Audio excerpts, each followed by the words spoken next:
Olá pessoal, tudo bem com vocês? Professor Jefferson aqui para mais uma aula de Educação Física no segundo ano. Continuando o contexto que a gente está estudando esse bimestre, que é jogos, tá? Na aula passada a gente viu a origem dos jogos e o decorrer dos jogos na história da vida humana, né? Desde o início até os tempos de hoje. Agora a gente vai ver as características de cada jogo no caso, né? Que é importante também a gente rever e relembrar um pouco. Então, essa aula de hoje vai ser dedicada a essas características, beleza? Então, vamos lá? Primeira característica é a característica dos jogos de salão.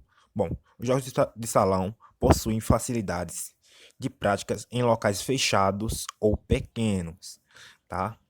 Até porque, né, tabuleiros, a gente dá para utilizar em salas, por exemplo. A gente fez uma aula prática na quadra de jogos de salão também, tá? Então, o local ele é bem flexível, não precisando de espaços amplos como os jogos populares. Também utilizam peças, tabuleiros, pinos, cartas e materiais similares, tá? Englobam principalmente aspectos de raciocínio e representação, inclusive escritas e leituras. Bom, jogos de salão, para eles acontecerem, assim como foi explicado outro dia, eles precisam de um gráfico para acontecer, um desenho, né? Por exemplo, o desenho do baralho, né, é o número da carta e um hierógrafo que fica no meio, pode ser um coração, né? Tem vários desenhozinhos lá no centro da carta de baralho. Do dominó seriam os pontos pretos, né, que representam os números.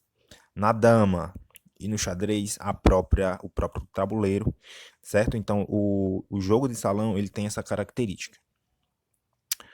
E também incluem os jogos eletrônicos, né? Que o jogo de salão, né? Há vários jogos de salão, né?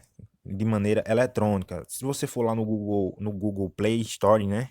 Na Play Store, é, vai ter uma vasta gama de jogos de salão, né? Para celulares, para Android, né? Que é uma das principais plataformas aí que a gente utiliza, né, no celular.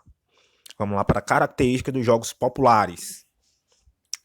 Praticados geralmente em ambientes comuns ao cotidiano ativo das pessoas, como ruas, praças, calçadas, terrenos e espaços semelhantes como comunidade de zona rural, tá? Então, veja que o espaço, o ambiente usado nos jogos populares, ele é vasto, tá? Onde tiver espaço para acontecer, estará acontecendo, certo? Expressam fortemente os elementos culturais de um povo, servindo como meio de repasse deste entre as gerações. O jogo popular, no caso, ele é uma cultura, né? A cultura infantil, e ele é passado de geração em geração de forma empírica, ou seja, é falado, né?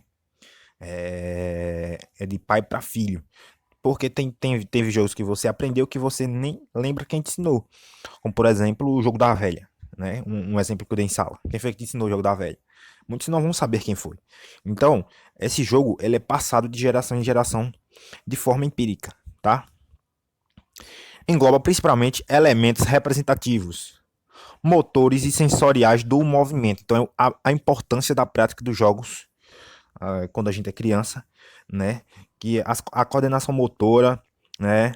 Sensoriais do movimento também, elas são estimuladas, tá? Então, e também somos inseridos na prática de atividades físicas, tá certo? No movimento físico. É muito importante a prática quando criança, tá certo? Não só quando criança, né? Essa cultura que é os jogos populares, ela tem que ser perpetuada, tá? E tem alguns fatores que impedem os jogos populares de acontecer, como por exemplo a falta de espaço. Hoje em dia, as grandes cidades não têm muitos campos, né? As casas são pequenas, minúsculas, a violência no trânsito também, né? Impede a prática dos jogos populares. Como assim a violência no trânsito? O tráfico de veículos, né? Por segurança, as mães elas prendem os filhos para a própria segurança deles, tá? E o avanço tecnológico também, né? As crianças hoje em dia elas estão mais conectadas e esquecendo da importância dos jogos populares para a vida social, tá? E a última característica podendo apresentar diferentes nomes para a mesma prática, dependendo da região geográfica. Então, Na sede em Santa Maria, o pessoal joga um joguinho que é chamado de Bandeirinha Garriô. Aqui na minha comunidade, ele é chamado de Rouba Bandeira. E em outra comunidade ali, nos projetos da Bahia, ele é chamado de Pique Bandeira. Então veja que o mesmo jogo, ele muda de nome, dependendo da região. E nem precisa ser tão longe, não é verdade? Agora vamos para as características dos jogos esportivos. Vamos lá. Geralmente utilizam gestos e regras esportivas, espaços apropriados ao esporte e o auxílio de material. Bom, as regras esportivas, ela diferentemente dos jogos populares, que os jogos populares quem faz as regras são os próprios participantes. Os jogos esportivos não, são as federações que fazem as regras do jogo, no caso, né? Por exemplo, quem é que faz as regras do jogo e regula as competições do futebol? É a FIFA. Quem faz as regras do jogo e regula as suas regras e competições.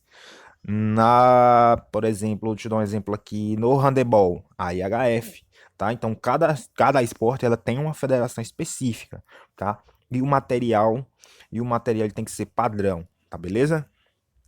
Engloba principalmente aspectos motores e de raciocínio. Então o jogo ele é um aglomerado de tudo o que a gente viu para cima, né? O jogo esportivo, o esporte ele traz muito disso, tá certo? Assim, podemos destacar que o jogo, no geral, sempre esteve e continua presente no cotidiano do ser humano. Então, a importância da gente estar ativo na vida esportiva, na vida do, né? Tem que fazer algum jogo, a gente não pode ficar sedentário, tá? Mas entenda, você tem que procurar alguma coisa que você goste, né? Que você ache que é interessante para você, que lhe agrega. Beleza? Pessoal, essa foi a aula de hoje, bem rápido, bem simples. Também foi tido com a revisão, sabendo que isso aqui a gente estuda desde o sexto ano, né? Mas alguns aspectos aqui a gente trouxe de maneira resumida. Beleza? Pessoal, qualquer dúvida, deixa aqui nos comentários do YouTube ou posta no Google Sala de Aula, que eu estaria aqui, certo? No mais, até a próxima aula. Fui.